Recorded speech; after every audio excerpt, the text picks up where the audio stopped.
The acceleration of an electron due to the mutual attraction between electron and a proton when they are 1.6 angstrom apart is.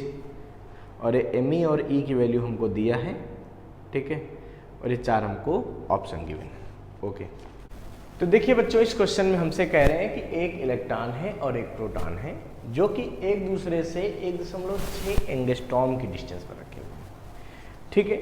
यानी कि उनके बीच की जो distance है बहुत ही कम है। कितनी है बच्चों? 1.6 और इंटू 10⁻⁻10 मीटर। एंगस्ट्रॉम को जब मीटर में बदलते हो 10⁻⁻10 आता है। अच्छा, तो कह रहे हैं इनके बीच जो फोर्स लगता है। अब बच्चों आपको पता होना चाहिए प्रोटॉन और इलेक्ट्रॉन के बीच 2 तरह के फोर्स लगते हैं। एक तो ग्रेविटेशन फोर्स लगेगा क्योंकि दोनों के पास मास है, और एक इलेक्ट्रोस्टैटिक फोर्स लगेगा क्योंकि अपोजिट चार्ज है। क्योंकि भाई इलेक्ट्रॉन पे कितना चार्ज होता है?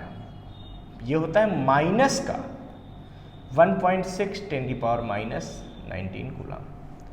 जबकि प्रोटॉन पे कितना चार्ज होता है भाई? ये होता है प्लस 1.6 इंटू 10⁻⁻19 कूलम। और ये अट्रैक्शन का फोर्स इसलिए होता है क्योंकि दोनों पे चार्ज कैसा है? अपोजिट है ना। अब बेटा बात है कि इलेक्ट्रिक फोर्स जो लगता है वो ग्रेविटेशन से बहुत बड़ा लगता है, इसीलिए इलेक्ट्रोस्टैटिक फोर्स को ही यहाँ कंसीडर करेंगे। ग्रेविटेशनल फोर्स सोचने की जरूरत नहीं, ध्यान रखना, ठीक है। अब अगर इनके बीच अगर हम इलेक्ट्रिक फोर्स देखें, F लग रहा है, तो F की वैल्यू कितनी हो सकती है सोचो। तो ये तो भाई म्यूचुअल फोर्स होता है, तो हम लिख देंगे electrostatic force acting between electron and proton is. Electron और प्रोटॉन के बीच कितना फोर्स लगेगा भाई? F बराबर ये क्या लगेगा? K। जहां पर K की वैल्यू पता है ना क्या होती है, जहाँ जरूरत पड़ती है हम 1/4πε0 लिख सकते हैं, या इसकी वैल्यू 9 इंटू 10⁻9 होती है न्यूटन मीटर स्क्वायर पर कूलम स्क्वायर। ये होती है एयर और वैक्यूम में।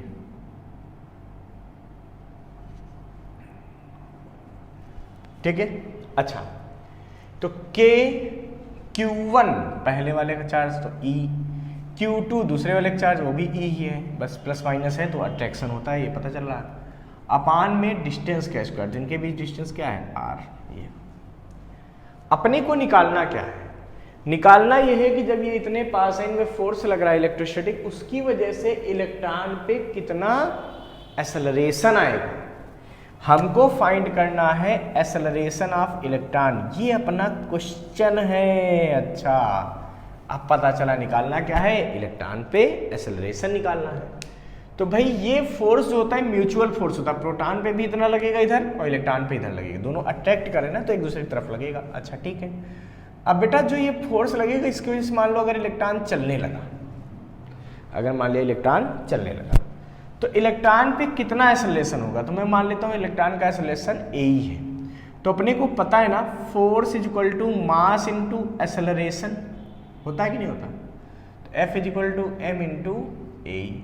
अगर मैं ये वैल्यू यहाँ रख दूँ तो कोई दिक्कत नहीं होगी, यानी कि अब आ जाएगा अपने पास m into a is equal to k E square upon are square. ठीक है, ए क्या है? एक्सेलरेशन ऑफ इलेक्ट्रॉन, ये है के ई square upon are square into M.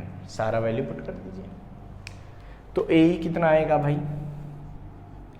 के की वैल्यू क्या है? 9 इंटू 10⁻9 ई स्क्वायर, तो ई क्या होता है? चार्ज ऑफ इलेक्ट्रॉन, ये कितना है? 1.6 10⁻⁻19 का होल स्क्वायर अपान एम है मास ऑफ इलेक्ट्रॉन, ये दिया है बच्चों 9 इंटू 10⁻31 किलोग्राम।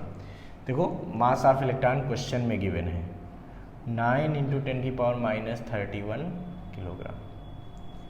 ठीक है, अच्छा ये मास हो गया, ठीक है।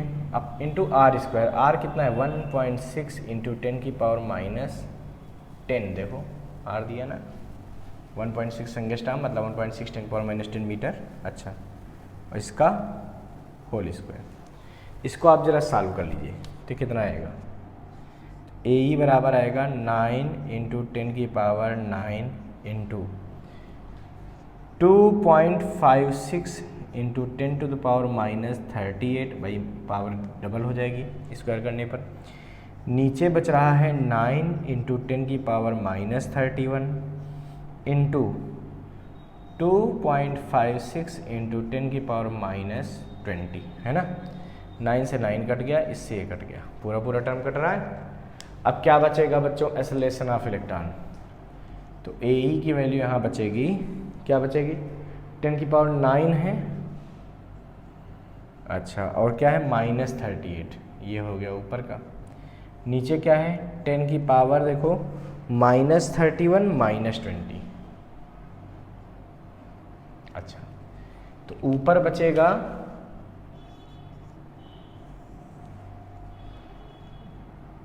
10 की पावर -29, ठीक है, और नीचे बचेगा 10 की पावर -51। तो ए बराबर क्या लिख सकता हूँ, 10 की पावर -29 और +51, यानी कि ए की वैल्यू अपने पास ये बचेगी यहाँ से 10 की पावर 22 मीटर पर सेकेंड स्क्वायर। तो बचेगी 10 की पावर 22 मीटर पर सेकेंड स्क्वायर। इसका मतलब जो दिए गए ऑप्शन है उसमें 4th ऑप्शन बिल्कुल करेक्ट हो जाएगा। इसको फटाफट नोट कर लीजिए बच्चों।